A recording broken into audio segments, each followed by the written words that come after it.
To chocolate times और मेरे साथ आगा अली मौजूद है। आप सोच रहे होंगे कि ये हरी मिर्च यहाँ क्यों मौजूद है? क्योंकि हम आपसे पूछेंगे सवाल, ट्रूथ एंड डेयर। अगर आप सवाल का सही जवाब नहीं देंगे तो ये हरी मिर्च आपकी किस्मत होगी, माशाल्लाह आपको खानी होगी। मैं आवाम को दिखा दूं कि इसका साइज आप लोग देखें कि इस महंगाई में भी हमने पैसे खर्च के आधा किलो चिकन में ये एक ही अगर मुझे लगता है आप डाल जाए तो बड़ा माहौल बन जाएगा। अच्छा जी, काट के डालेंगे अगर तो हाँ, तो ऑब्वियसली वरना पूरी तो जायका भी नहीं आएगा। नहीं, मैं साबुती वैसे खैर देखा ना, you cook you get up these ideas जी। अच्छा जी, तो ये टाइटल्स आप किस सेलिब्रिटी को देना चाहेंगे? ओके, काली बिल्ली। काली बिल्ली? हाँ। किस एक्ट्रेस को क्यों कहना है काली बिल्ली? मतलब काली बिल्ली से क्या मुराद है? मैं उस फिर समझ के मैं नाम दूं किसी को।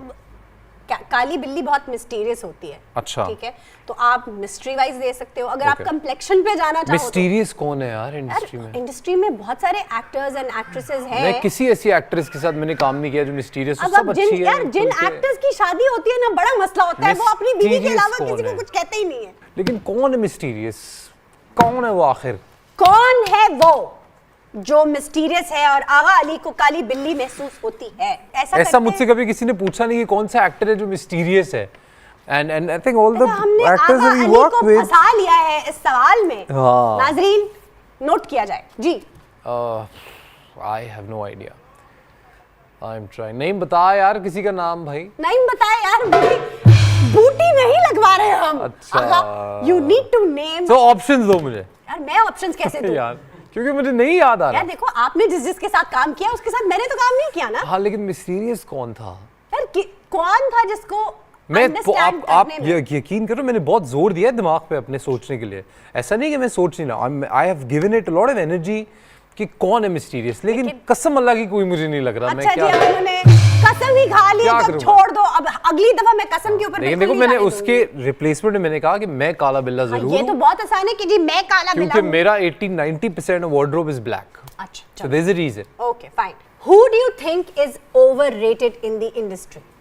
अब प्लीज ये मत कहना कि जूस आ गया भाई, जूस आ गया। ओवररेटेड नहीं है। ओवररेटेड देखो बहुत सारे लोग हैं। हाँ, तो जो एक का नाम ले लो। मैं लाओ मिर्ची खा लेता हूँ मैं। हाँ, खा लो। मेरा जूस दो पहले, मेरा जूस दो। जूस भी आ जाएगा तो मिर्ची खा। आगा अली ने मिर्ची खाना पसंद किया है, सच बोलना नहीं। ये है हमारी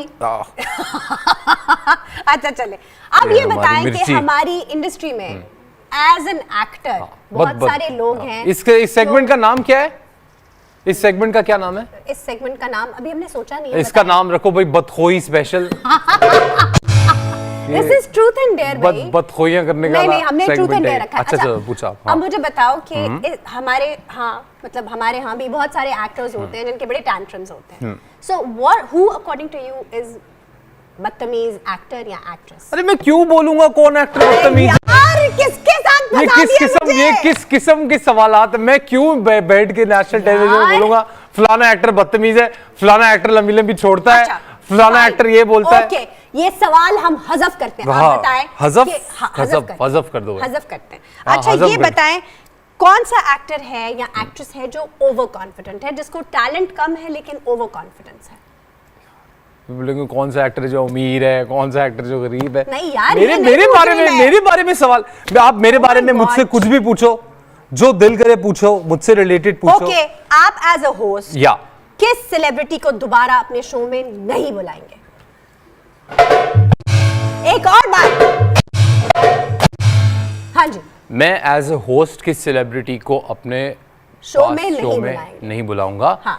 आई think with all due respect and love, and I think he's a legend, but I think legend होने में और एक शो में गेस्ट होने में बहुत फर्क है। तो मैं किसी का नाम नहीं लूंगा। अगर आप गेस्ट हो तो आप कौन से ऐसे शो में कभी दोबारा जाना नहीं चाहेंगे? ये अच्छा सवाल है।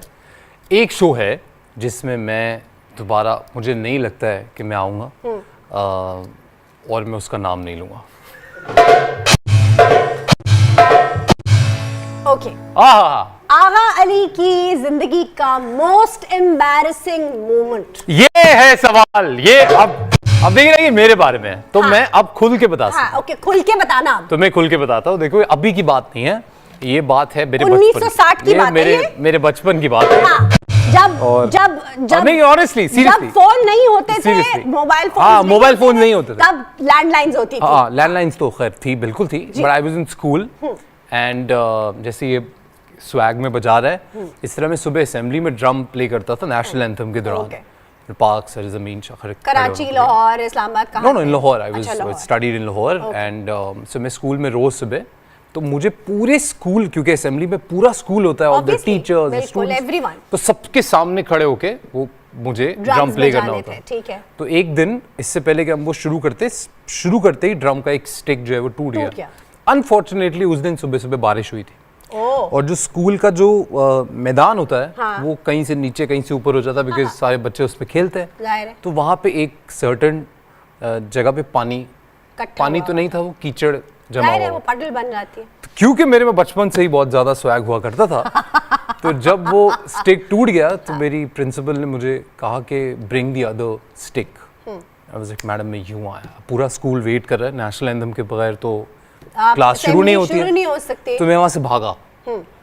लाइन थी, 10 लाइंस होती ना, तो उनके बीच में से मैं भागा। तो भाई ने दौड़ लगाई मैंने 120 की स्पीड पे, और 140 की स्पीड से मेरा पैर स्लिप हुआ, और मैं उस छप्पड़ में जाके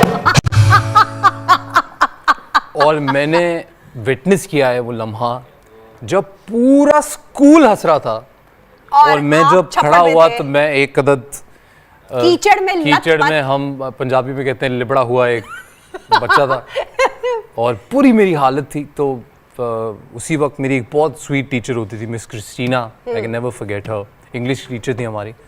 सो she came and then she took me to the cooler होता था एक पानी का, वहाँ से फिर मुझे साफ किया गया, और मेरा यूनिफॉर्म पूरा दिन बहुत गंदा रहा।